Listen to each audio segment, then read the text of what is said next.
When should you change the bulbs on your car? Well, find out in this video. Stay tuned.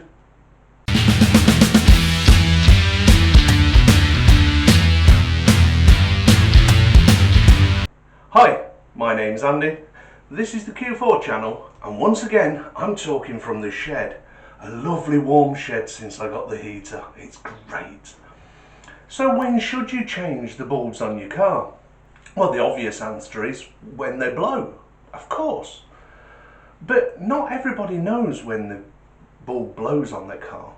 For instance, my car has a little warning light. It doesn't matter which bulb goes, a little warning light comes on to tell me that I've got a blown bulb. It's my job then to track it down, find out whether it's a brake light, whether it's a front light, a side light, a rear light, a number plate light. But once I've tracked it down, I can replace it. But not all cars have that feature. Some of the higher end, posher cars, it doesn't just come up with a little symbol like my humble motor does. No, theirs comes up with a message, tells you exactly which bulb it is that's gone. Brilliant, fantastic. So why have we got so many cars driving on our roads with defective lights? And I don't mean just one or two. We see them daily. There are thousands, if not tens of thousands.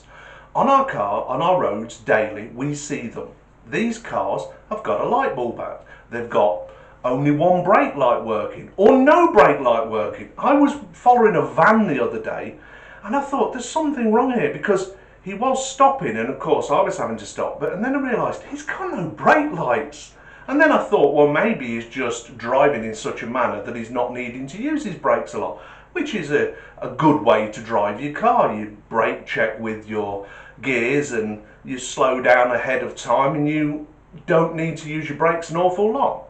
Until he came to a sudden halt at a roundabout, and I ran into the back of him, and I thought, that's when it twigged.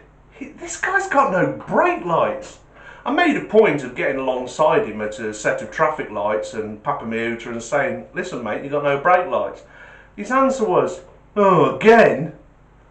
So he knew he had a problem with it, but he wasn't that bothered. Well, let me tell you why you should be a little bit bothered. Not just that van driver, but everybody generally.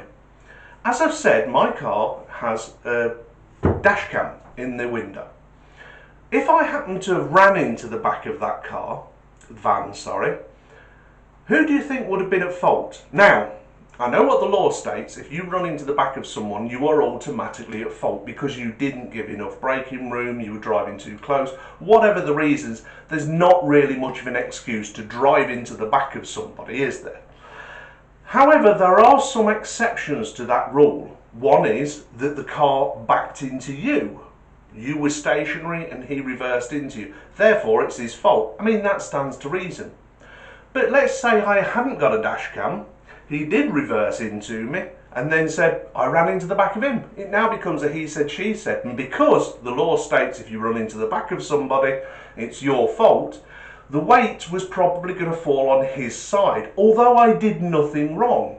See what I mean? That's why dash cams are so good. But here's another scenario. I've ran into the back of this van. I haven't in real life, but imagine I had. He's got no brake lights, and I'm able to prove through my footage on my dash cam he had no brake lights.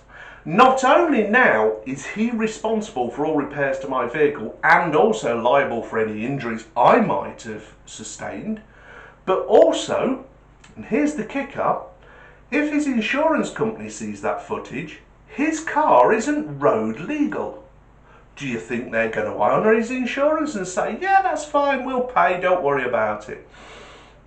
I don't know. What I do know about insurance companies, from dealing with them a few times, is that they're very reluctant to part with their money, and if they can find some wriggle room to get out of it, they will.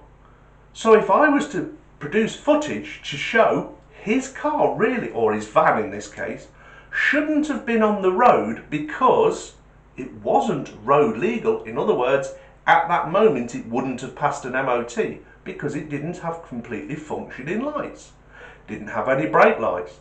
Therefore, he's now responsible for the accident, because how was I to know he was going to brake so suddenly when he's got no brake lights, no warning to me?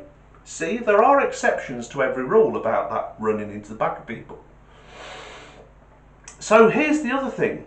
So many more people now are buying dash cams, and I recommend you have one yourself, because I do believe that they make you a better driver, and I also believe that if something should happen, you have undisputed footage of the events of what happened. It's no longer he said, she said, he said, she said sort of scenario. Now you have proof. You just hand over the footage, say, there you go. And you can keep hold of the original. You can just hand over a email to your insurance company. You don't have to go and visit them and say, here's footage of this accident. Now you can see I wasn't at fault. And they're not going to pursue it any further because now they have footage. But let's say I was overtaking a push bike at night. Okay, here's another scenario. I'm overtaking a push bike at night, and in the distance I see something coming towards me with one light.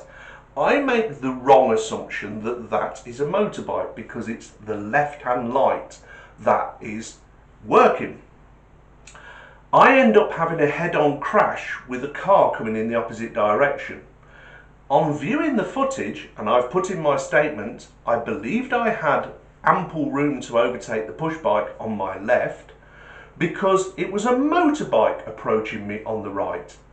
And the footage shows that the car that was approaching me on the right had only one light working, making it look like a motorbike. It's a dark road, no street lights, I can't see the shape of the vehicle, only one light.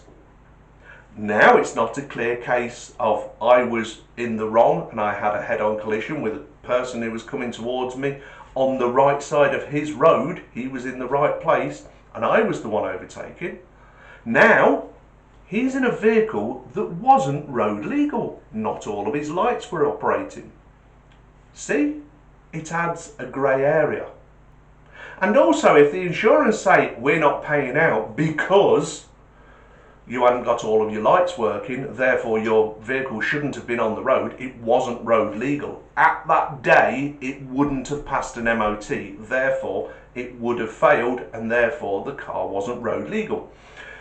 Doesn't matter that you've got an existing MOT, that is only good really for the day that you had that MOT. I mean, how many times have you had an MOT maybe and there's been a proviso on it saying you need a new rear tyre or you need this or you need that, and you go yeah, and don't get round to it for months on end. And this is why we have so many vehicles on our roads with faulty brake lights, faulty rear lights, faulty headlights. And don't get me started on people using fog lights at the wrong time. You know, the person who switched their rear fog light on because it was foggy in November. You're now in July, there hasn't been fog for 6 months, but they've still got the light on because they forget to cancel it. They don't notice it, it's not there anymore, but they're blinding every poor bugger behind them. No, or the ones that have the front fog lights on constantly, because it really makes their tatty little car look like a rally car, doesn't it? No, it doesn't. It makes you look like a spanner. And also, they are against legislation, misuse of lights as well. So, using your fog lights when it isn't foggy actually comes with a ticket, points on your licence, and quite a hefty fine. But people still do it because, like everything else where that's been legislated, and I've mentioned in other videos, unless there's somebody there to enforce it, people get away with it. And this is how people are getting away with dodgy lights. So why should you change your light bulb? Because you're covering your back. As I've said in other videos, nobody expects themselves to be in an accident. Nobody expects themselves to be in a crash until it happens to you. And then all of a sudden you're asking questions like, oh, did I have so-and-so? Is such and such working? Did they have a dash cam? Was I at fault? Did I do something wrong? Were they at fault? I haven't got a dash cam, I can't prove it if they were. See? You've left yourself wide open. So, these are my views on lights, and what I really do believe is that 1, get yourself a dash cam, and 2, make sure your lights are working. Doesn't take more than 30 seconds to turn your lights on when you've started your car and just walk around your vehicle. And if you've got somebody there with you, just ask them to look to make sure your brake lights are working. Or they press the pedal and you make sure that they're working. Or put a brick on your pedal and walk back yourself, make sure they're working. A little trick I used to do, and I still do occasionally, is my garage door's white. So occasionally I will reverse up to my garage door and I will press my brake lights. And if I can see 3 distinct brake light halos on that white garage door, I know all 3 are working. The eye line and the right and left are all working fine. Also, like I said, I have that little light come on if I get a light bulb gone, or any bulb gone, to be honest with you. Now, I know it can be a pain in the backside to replace a bulb, but they're not particularly expensive now. They're not. The most expensive thing, or the most hassle in some vehicles, is actually getting to the light bulb to replace it. I remember my last car, not this one, my last car, I pretty much had to dismantle the whole front end to get the light pod out. The car I've got now was clearly designed by somebody who's had to change a light bulb, because it's one nail nut at the top, plastic, which you open with your fingers, and a lever, and then the whole light pod slides out. It's a joy to replace a light bulb on my new car. But my old one, I had to take the grille off and had to drop the front bumper down slightly. It was a pain in the backside. So I know it can be a problem for some people, especially if you're not able-minded. But you really need to do it, because it's no use driving around with dodgy lights and then something happen and now you're liable. Have you got a lot of money to pay for somebody else's repairs and maybe any injuries? This is why we carry insurance. But insurance companies, like I've said, it doesn't take them much before they start saying, oh no, we're not going to pay out on this. Anyway, that's my views. Listen, if you haven't already given this video a like and you enjoyed what I've said, give it a like. Also, don't forget to subscribe. Don't forget to hit that like button. Don't forget to hit that bell icon, that way you don't miss out on future content. And always leave a comment down below. I like to hear from you guys. Anyway, you take care. So let's have a little bit of humour.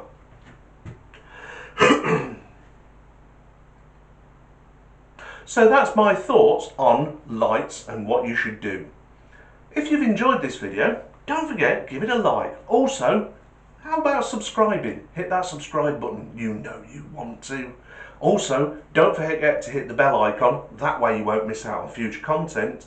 And as always, if you feel like it, leave a comment. Maybe you disagree with me, maybe you agree with me.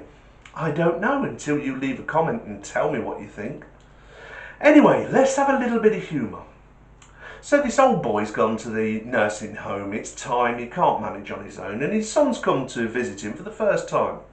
He's been there about a week, and his son walks down, visits him, and he says, how are you getting on, Dad? He says, yeah, it's great, son, I'm enjoying it. He goes, settled in okay? He goes, yeah, I've settled in all right, son, it's all right here. He says, sleeping okay? He goes, oh, sleep like a log, son. He says, they give me 2 Viagra and a mug of cocoa, and I'm out like a light. He goes, what? 2 Viagra? And he goes, yeah, and a mug of cocoa, son. He says, out like a light, no note till the next morning, it's beautiful, lovely comfy bed it is. He goes, oh right, okay, carries on visiting him, and as he's walking out of his room, he's shaking his head and smiling to himself, and one of the carers comes up and says, oh, you had a nice visit with your father by the looks of it. He goes, yeah, I did. She says, what are you laughing at? He goes, oh, my dad, the silly old bugger. He says, I think he's just getting the medication names mixed up in his head. She says, why? What's he said? He says, well, he said apparently, you'll laugh at this, but apparently at night, you give him 2 Viagra and a mug of cocoa. And she goes, yeah, we do. He goes, what? He's 87, what are you doing giving him Viagra? She says, well, it stops him from rolling out of bed at night.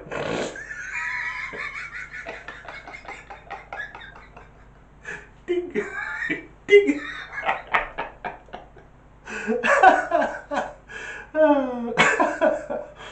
Anyway, you people out there, you be happy, you be healthy, but above all else, take care of yourself, because if you don't, who will?